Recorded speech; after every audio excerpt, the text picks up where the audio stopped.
on top. Good. Okay. Hey everyone, welcome to More Work on Demos.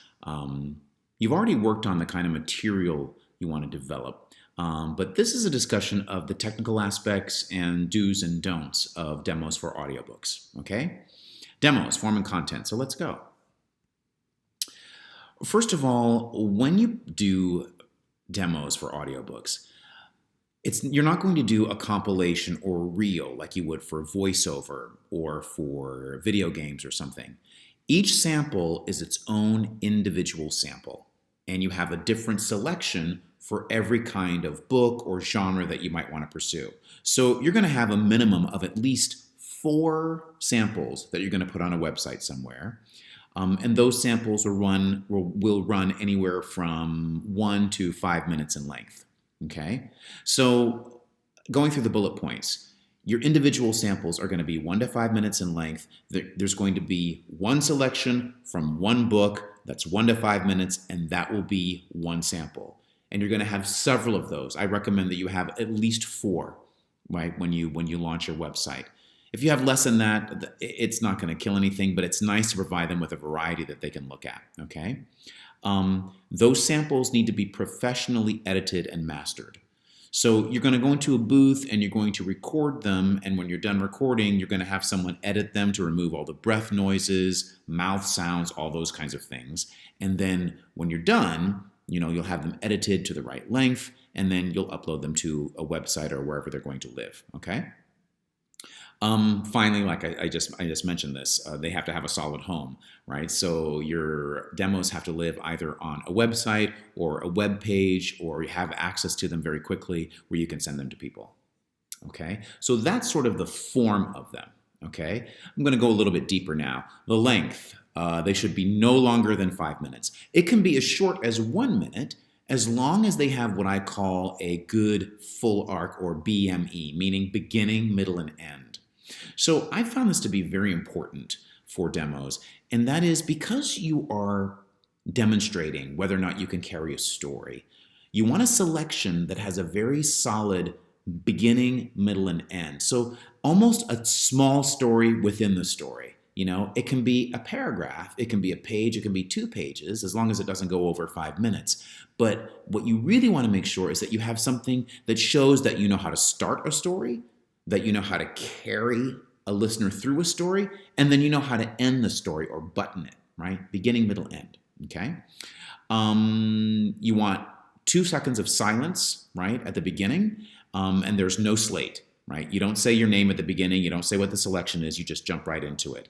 The information about your name and what the selection is or where it's from will be in the name of the file, or will be in the description on your web page, okay? And we'll get to that a little bit later.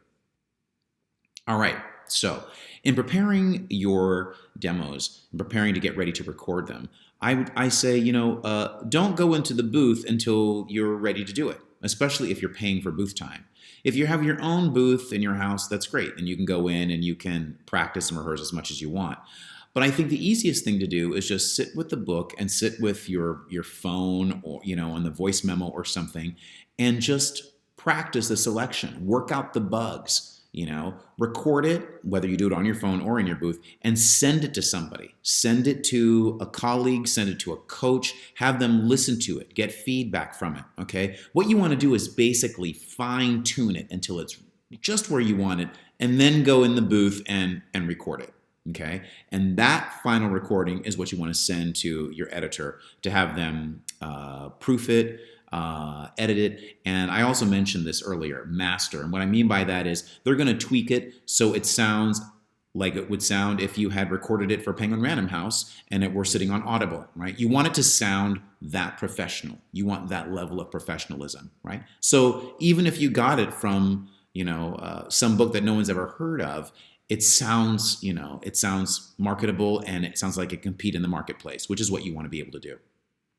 Now, I say get them professionally mastered because, like I said before, you're going to have individual samples, okay? 1 file, 1 sample, okay? Hopefully that makes sense. The reason why you want different ones is you want to display not only different genres that you're capable of, But you also want to display a couple of things that producers are looking for, okay? They want to see that you can tell a story from the first person point of view, from a third person point of view. They want to see you do a piece that has male and female dialogue, where male and female characters are talking back and forth, because they want to see that you can handle that. Then if you want to add something additional, you can do something that's middle grade or science fiction or fantasy or any kind of fiction, literary fiction that has heightened characters, something that's really big, perhaps over the top, so you can show off that you can do that if you want. And then lastly, nonfiction. If you're interested in doing nonfiction, I highly recommend, if you have any interest in nonfiction at all, that you do it. Nonfiction is challenging, and there's not as much competition, quite frankly, in the nonfiction market. There's fewer people that want to do nonfiction. Everybody thinks it's hard. Everybody doesn't want to do it. And so it's an easier market to break into. That's my opinion. When I first started, I think, I want to say, for my first couple of years, 75% of my work was nonfiction. Now, I have a way of speaking and a way of talking that lends itself to nonfiction. So it was easier for me.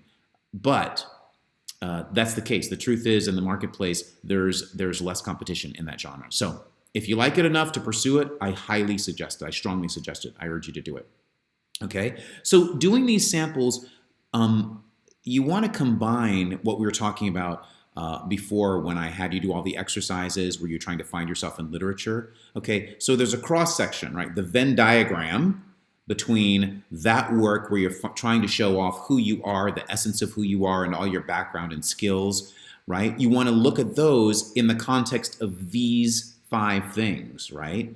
So if you're trying to show off that you have a facility with Spanish, for example, and that you can speak both Spanish and English, it'd be great if you could find, let's say, look at the 3rd bullet point, if you could find a selection that had a man and woman speaking to each other in Spanish and English. Maybe one speaks Spanish and one speaks English, and they go back and forth, right? So you're showing 2 things at the same time. You're killing 2 birds, right? I know how to speak Spanish, and I can do the difference between, I can let you hear the difference between a man and woman speaking in the sample, okay? Same thing for these other items. Good, all right. Some things to avoid when you're making your reels, okay?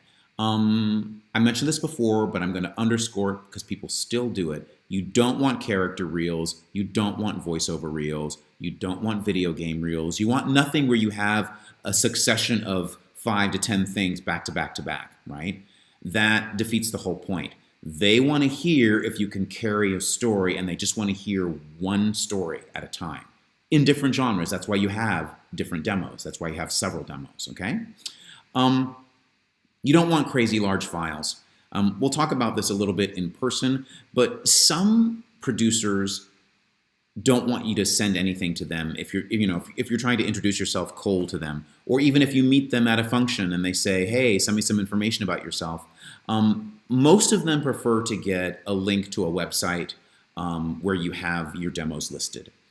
A few of them, and I'll mention them when we're in person together, actually like to get an attachment. Sometimes if you're emailing somebody for the first time and you don't know what they prefer, I suggest sending one small file, so maybe the shortest of your demos, and these should be in MP3 format, by the way, the shortest of your file as an attachment to the introductory email, and then also include a link and say, I'm including one demo here, but I've got many more at my website, please visit, okay? You just don't want to be Alexa, cancel.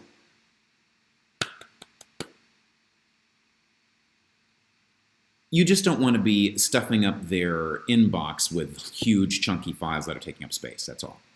Once again, remember that you want nothing over 5 minutes, and you want to avoid famous books and authors, and you want to avoid famous narrators.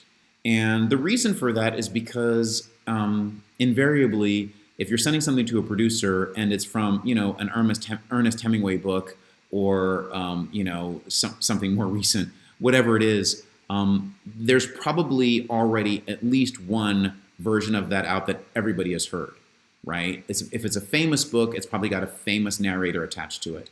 And you don't want yourself being compared to other people in the work. So stay away from famous books. As much as you might love the piece, stay away from famous books, famous authors, anything that a famous narrator has done, okay? So you can avoid comparison. And lastly, don't do your own writing. You may be a fantastic writer. I don't know whether you are or not, but go with somebody who's published and tried and true, okay? So they know that you can do other people's work, because that's what you're going to be doing mostly, all right? I think that may be it. Let's see. I think that's it. I think the last thing is just, which you can't see all of this, but we want you to be memorable. And we're going to talk more about what it means to be memorable when we're together live. All right. Hope this is helpful. Let's talk soon.